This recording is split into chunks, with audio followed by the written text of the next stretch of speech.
I've always been the chubby kid, constantly being teased by my peers for how heavy I was. I never really understood the big deal.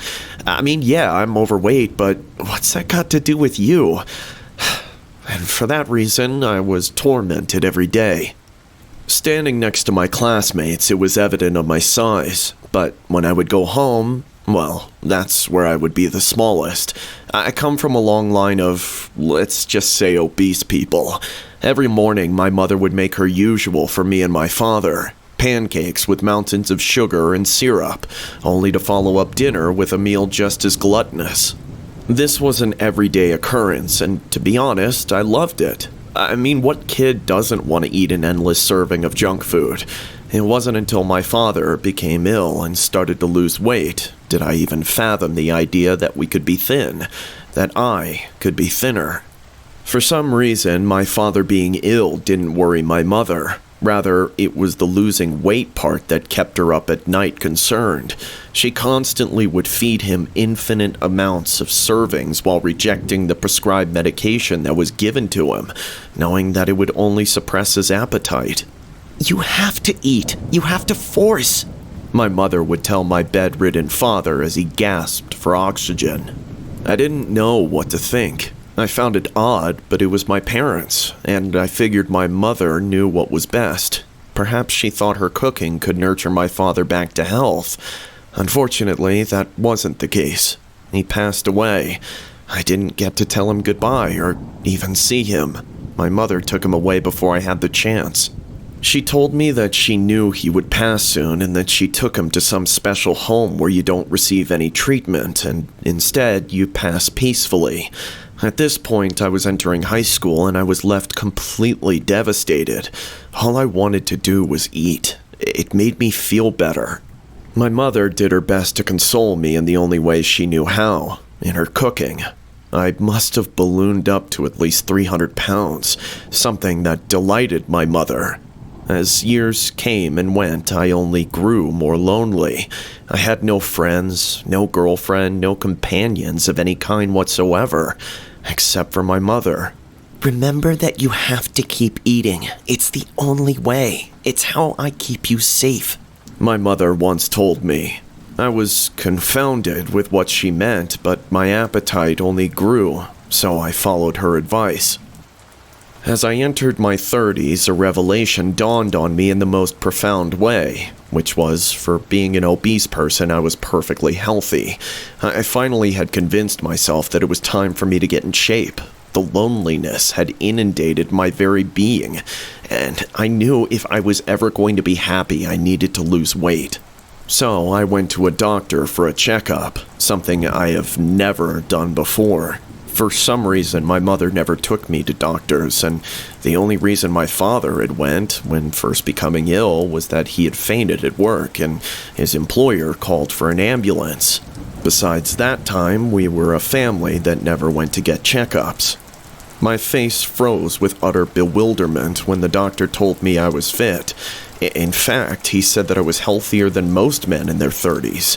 My mouth gaped open, not understanding how that could be possible. I had a new outlook on life, and I wanted to do whatever it took to shrink down, so I did the typical. I went for runs, reduced my calorie intake, I even flirted with the idea of taking steroids, but no matter what I did, I just couldn't lose the weight.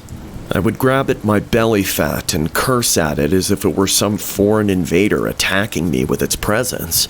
And after months of trying, I began to accept the reality that solitude would engulf me for the rest of my life. That's when one of my coworkers gave me the suggestion of surgery. "You mean like sewing my stomach shut?" I apprehensively asked my coworker. He just stared at me with a hideous smirk on his face. "No, bro, like, get the doctors to suck the fat out of you," he said. I'd never thought about surgery before. I mean, I always figured one day I would need it, but never did I imagine of losing body fat that way. So, I went to see the doctor about surgery, and to my thrill, I was told this was an option. The doctor told me it would be a series of procedures, that they couldn't just take it all out at once, so I reluctantly agreed. I called my mother with the revelation of my plan. I needed a comforting voice to reassure me I would be okay, but my mother didn't coddle me. Instead, she scolded me. I told you have to eat. It's the only way to stay safe. She told me to my horror. I just needed her to be supportive. What do you mean, safe? It's because of you, Mom, that I've grown to this size. That I'm miserable, and I'm lonely. I told her, as anguish protruded from my weary voice. She remained silent for several seconds, leaving regret simmering on the tip of my tongue for being so aggressive. I tried to keep your father from losing weight. It's his fault. He wanted to lose weight, and that's why he got sick. I couldn't save him after that. My mother told me, then promptly hung up on me. I didn't know what she was talking about, but her words grew concern in me, now thinking if my mother had anything to do with my father's sudden illness. I didn't talk to my mother for months after that. I didn't want anything more to do with her nonsense. So with that, I began my ascent into a life of happiness. The first surgery was an absolute success. Within the first few weeks after the swelling had gone down, visible results were evident. My face looked thinner. I think I could even see a bit of jawline. To say the least, I was jovial at the revelation, and I couldn't wait for my next surgery. By surgery 3, I was down 100 pounds, and it left me feeling ambitious to do whatever it took to lose more weight naturally.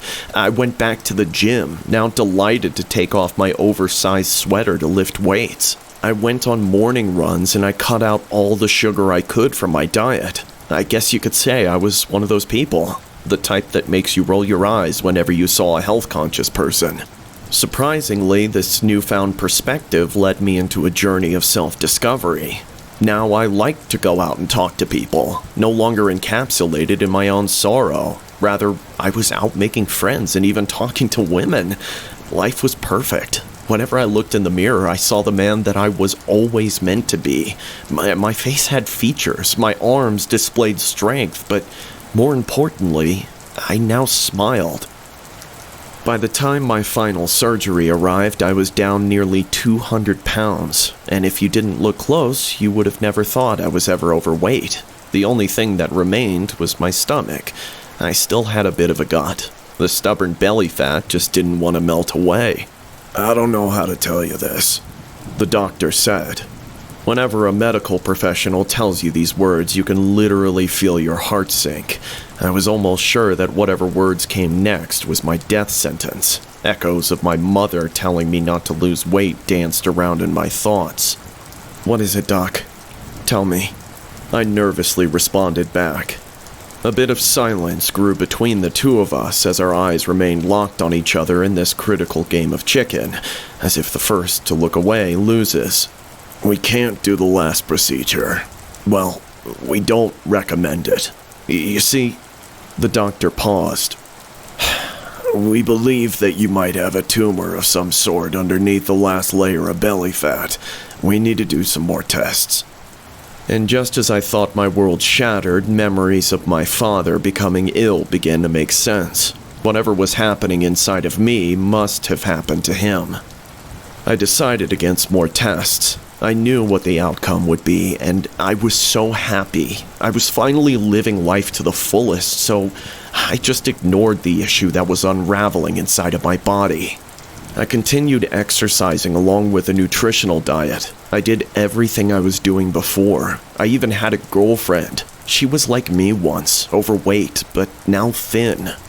I didn't tell her of my possible demise. I figured why bog her down with my problems. Instead, I showered her in affection. I wanted to build a life, not plan out a death. But to my dismay, that's when the stomach pains began to happen. It was like nothing I've ever experienced. Shooting pains would travel from my gut throughout my body, causing me to erupt into uncontrollable shaking. I did my best to hide it from my girlfriend, but as the weeks came and went, the sudden convulsions I would encounter only became more frequent, and the tumor started to grow. My girlfriend thought I was gaining weight.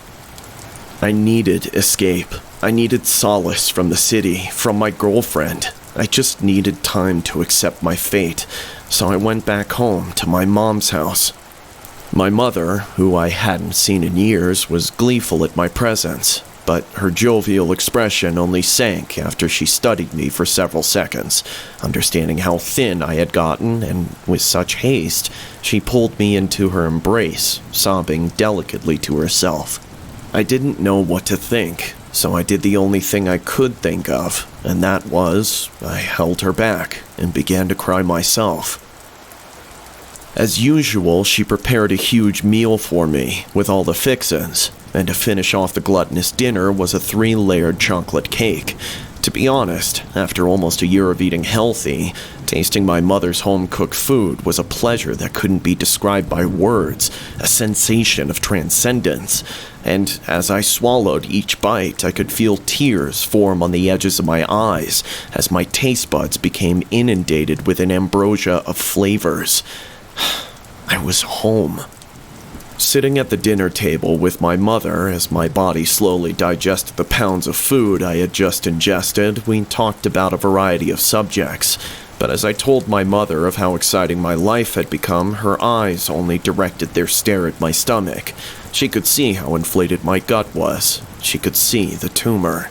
I crossed my arms, trying to shield my oversized gut from her, not wanting to talk about my illness. But that's when an eruption of pain engulfed my entire body. My stomach pain had returned, and I began to convulse violently in front of my mother, and all she could do was reach for my hand, trying to comfort me. After the seizure had calmed, I could read her eyes. It was the same look that was prevalent when my father was sick, but unlike that time, she now looked defeated. "About your father," she said, as my breathing steadily calmed.